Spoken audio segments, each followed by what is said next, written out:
equivalents. Military aircraft must have to deblock our cities and save millions of Ukrainians as Baru-baru ini dikabarkan jika militer Rusia tengah menyiapkan serangan besar-besaran ke wilayah Ukraina. Serangan ini rencananya akan dilakukan pada 24 Februari 2023, tepat Rusia memulai invasinya ke Ukraina. Rencana ini membuat Presiden Ukraina Volodymyr Zelensky panik. Zelensky menyebut pihaknya membutuhkan gudang senjata baru untuk mengalahkan pasukan Presiden Rusia Vladimir Putin.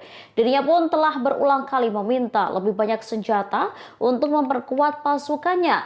Barat sendiri telah menggelontorkan senjata tempur baik tank hingga rudal ke Ukraina. Namun Zelensky khawatir bantuan ini tak cukup untuk mengalahkan Putin sepenuhnya.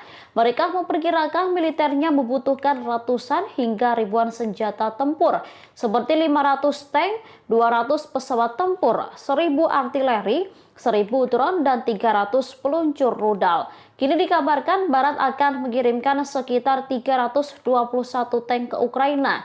Namun Ukraina menyebut pihaknya juga membutuhkan pesawat tempur untuk melawan Rusia. Jet tersebut untuk menggantikan sisa pesawat tua dan usang dari Uni Soviet yang runtuh. Pejabat Angkatan Udara Ukraina Yuri Ignat mengakui jika pihaknya kalah dalam teknologi. Oleh karena itu, pengiriman pesawat tempur modern Barat menjadi kebutuhan yang sangat serius.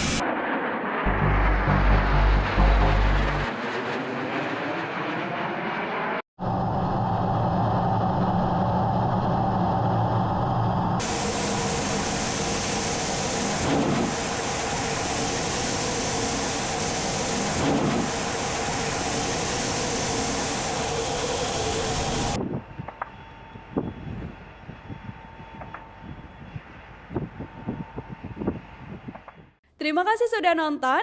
Jangan lupa like, subscribe, dan share ya.